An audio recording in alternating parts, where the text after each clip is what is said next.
భారతదేశపు మహా గ్రంథాలు, కావ్యాల సంపూర్ణ సంకలనం. సబ్స్క్రైబ్ చేయండి తిలక్.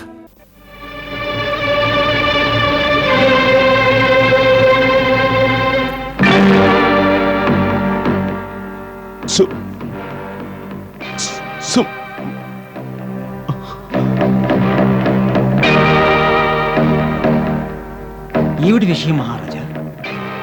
మహాదేవి, మహారాజులకు ఏం జరిగింది? ఏమిటి కారణం? వారి మనసుకే తెలియాలి. రాత్రంతా రాముణ్ణి తలుచుకుంటూనే ఉన్నారు. తమరు దయతో రాముణ్ణి పిలిపించండి.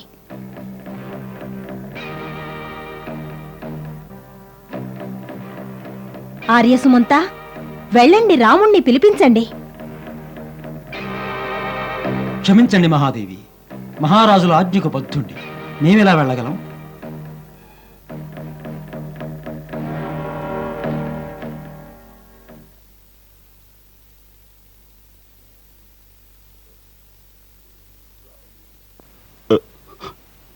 రాముణ్ణి పిలవండి.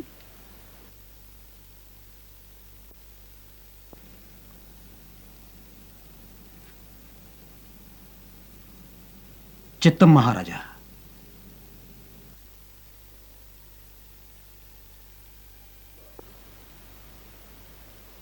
రామా,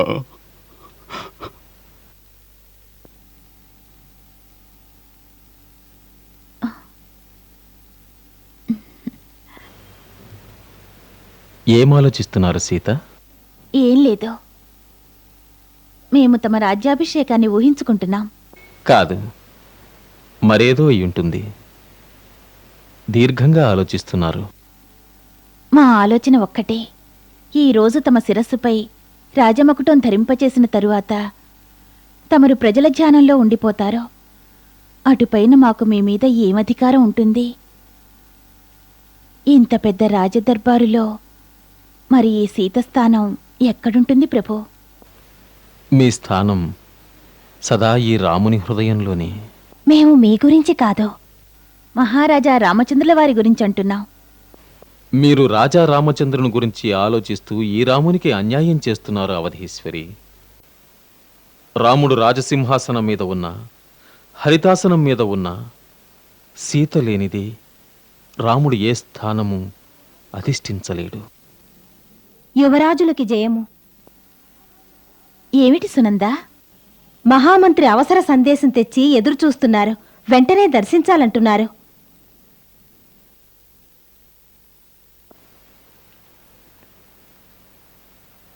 చూద్దాం ఏమిటో. రాజ్యాభిషేకానికి సంబంధించినదే అయ్యుంటుంది.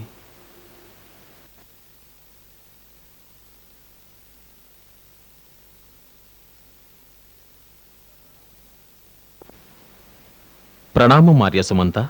యశస్వి యువరాజా, దిగ్దిగంతాల వరకు వీరులు కండి. మహారాజులు తమ చెంతకు నన్ను పంపించారు. ప్రత్యేక ఆదేశమా? అటువంటిదే అయి ఉండవచ్చు. మహారాజులు ఇంతవరకు మహాదేవి కైకేయీ మందిరంలో ఉన్నారు.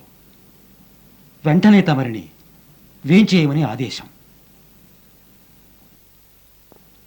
జనకులు స్వస్థులే కదా? మహారాజుల ఆదేశం. తమర్ని చూడాలంటున్నారు. అటులని. ఇదేమిటి? ఈ రోజు తమరు సింహాసనాధీశులు కాబోతున్నారు. అందువల్ల వంశాచారాన్ని అనుసరించి ఇప్పుడు తమరెక్కడికి వెళ్ళినా ఈ ఛత్రఛాయలోనే వెళ్ళాలి. సరే, తమరు మహారాజు గారి చెంతకు వెళ్ళండి, నేను యజ్ఞశాలకు వెళ్తాను. ప్రణామం.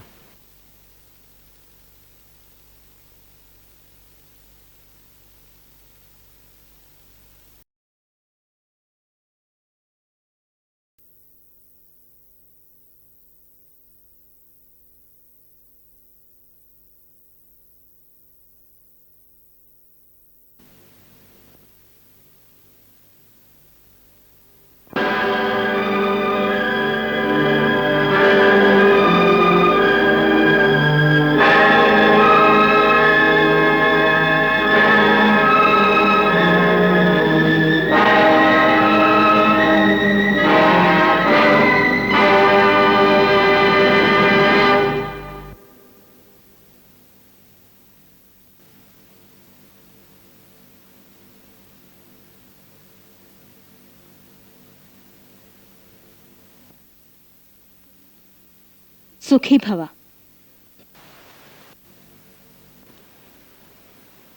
పితాశ్రీ, తమ ఆదేశానుసారం ఈ రాముడు తమ సేవకై ఏతించాడు. తమ ఆజ్ఞకై ఎదురు చూస్తున్నాడు.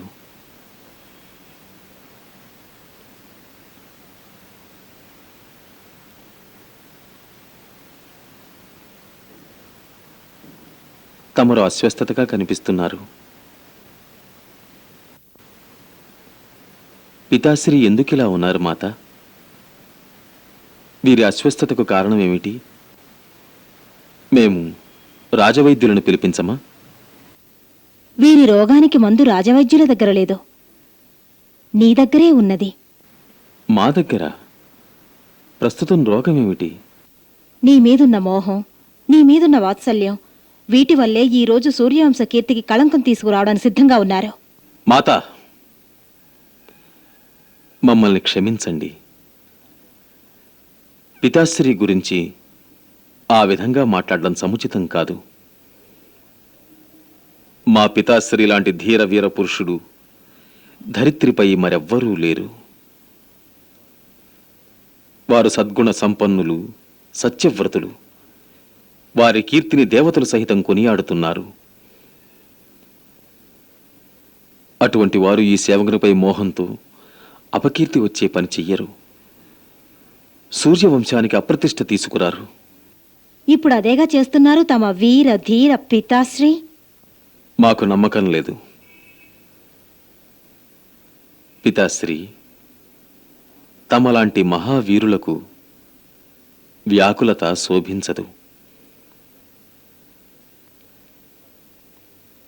తమరు నిస్సంకోచంగా హృదయంలోని మాటను చెప్పండి. ఒకవేళ పుత్రుడిగా కాకుంటే మిత్రుడిగానైనా సెలవియ్యండి. తమరే కదా అన్నారు, రామా, మీరు మా మిత్రులని. మా ప్రాణాలిచ్చైనా మిమ్మల్ని దుఃఖ విముక్తులను చేస్తాం.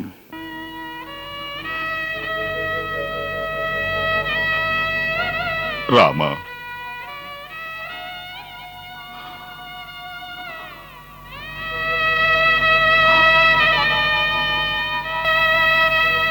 మాత, తమరైనా మహారాజు గారి దుఃఖానికి కారణం సెలవీయండి.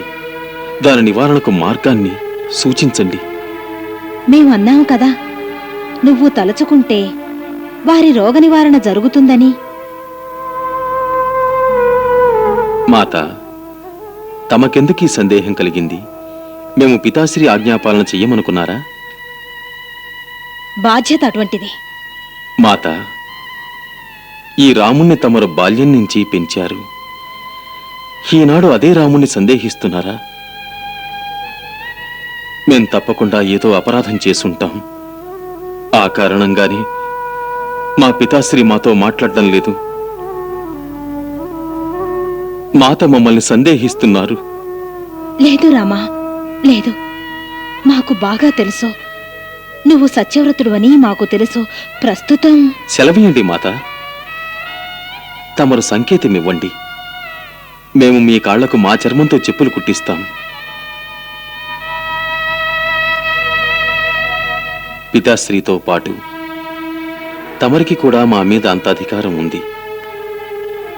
ఒకవేళ వారు చెప్పలేకపోతే వారి స్థానంలో తమరైనా సెలవీయండి. మేమేం చేస్తే తమరు సంతోషిస్తారు? నువ్వు అడుగుతున్నావు కనుక మేం చెప్తున్నాం. మీ పితాశ్రీ మాకు 2 వరాలిచ్చారు. ఏం కావాలో మీరు కోరుకోండి అన్నారు. ఈరోజు మేము ఆ 2 వరాలు కోరుకున్నాం. ఇప్పుడు వారు మా వరాలు మాకివ్వాలంటే పుత్రవ్యామోహం అడ్డుపడుతోంది. ఇవ్వకూడదు అనుకుంటే సత్యానికి ధర్మానికి కళంకం వస్తుంది. మీ పితాశ్రీ ఇలాంటి ధర్మ సంకటంలో పడిపోయారు. నీ మీదున్న అభిమానం వల్ల నీతో చెప్పలేకపోతున్నారు. ఆ 2 వరాలు ఏమిటి మాత? మొదటిది, నీకు బదులుగా భరతునికి రాజ్యాభిషేకం చెయ్యాలి. మరి రెండవది? రెండవది, నువ్వు మునివేషధారుడవై 14 సంవత్సరాలు వనవాసం చెయ్యాలి. మాత, ఇంత చిన్న విషయానిక ఇంత వివాదం? ఇది ఎంతో సంతోషించాల్సిన విషయం. మాకు మా తల్లిదండ్రుల ఆజ్ఞలను పాటించే సదవకాశం ఈనాటికి కలిగింది. ఇటువంటి సదవకాశం ఎంతో పుణ్యం చేసుకుంటే కానీ దొరకదు. భరతునికి రాజ్యాన్ని ఇవ్వడానికి మాకు ఎవరి ఆజ్ఞ అవసరం లేదు. అటువంటి సోదరునికి మేము రాజ్యాన్ని సంతోషంగా అప్పగిస్తాం. ఇక వనవాసం మేమెంతో పుణ్యం చేసుకుని ఉంటాం. అందులకే ఈ అవకాశం. మాకు జననీ జనకుల ఆజ్ఞ అయింది. వనంలో మేము మహాపురుషులను మునివర్యులను దర్శనం చేసుకుని వారికి సేవలు చేసి ఈ జన్మ ధన్యం చేసుకుంటాం. మాత, మాకు 4 విధాలా శుభమే జరిగింది. పితృశ్రీ ఆజ్ఞాపాలన, మాతృశ్రీ ఇచ్ఛానుసరణ, తోడబుట్టిన వాడికి రాజ్యాభిషేకం, మునివర్యుల సందర్శన భాగ్యం. మాత, సమస్య ఇదేనా వారికి, లేక మరేదైనా ఉందా? లేదు పుత్రా, నీ మీద ఒట్టు, భర్తునిపై ఒట్టు. మహారాజు గారికి మరో దుఃఖం లేదు. ఇప్పుడు నువ్వే వారికి నచ్చజెప్పు. వారిచ్చిన వాగ్దానాలు నెరవేర్చడానికి నువ్వు వనవాసం వెళ్లాలని ఆజ్ఞాపించమను. రాబోయే అపకీర్తి నుంచి రక్షించు.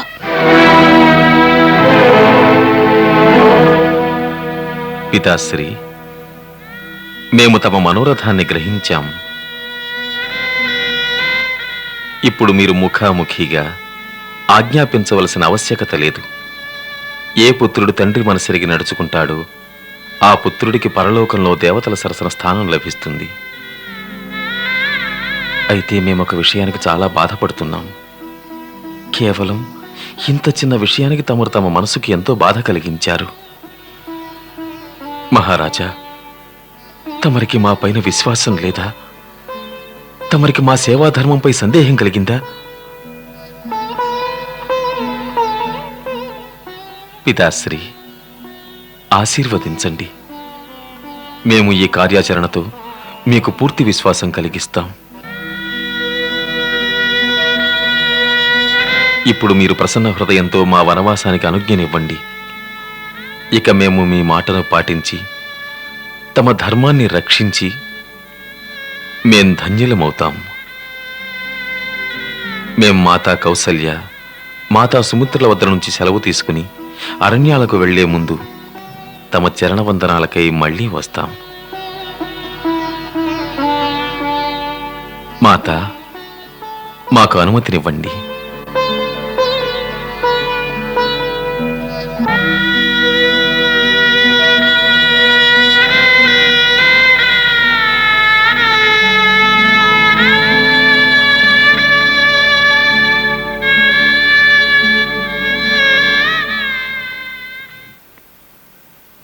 వద్దు, ఇప్పుడు దీని అవసరం లేదు.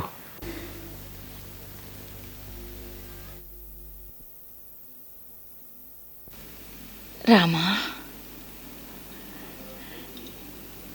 సరియైన సమయానికే వచ్చావు. మేము రాత్రంతా సహస్రనామార్చన గావించాం. ఉండు, శ్రీ విష్ణు చరణాల మంగళ తిలకాన్ని నీ నుదుట దిద్దుతాం.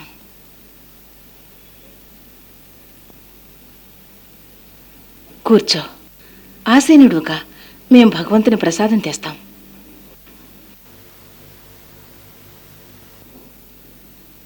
చూస్తున్నావే, కూర్చో. లేదు మాత. తొందరగా వెళ్ళాలా? ఇప్పుడు ఆసనంపై కూర్చోవడం మాకు నిషిద్ధం. నేడు రాజసింహాసనాధీశుడు అవుతున్నావనా? ఈ అమ్మ చూపించే ఆసనం నిషిద్ధమైనది. మాత, మీకిది తెలియదనుకుంటాను. ఇప్పుడు మేము హరితాసనంపై కూర్చునే సమయమాసన్నమైంది.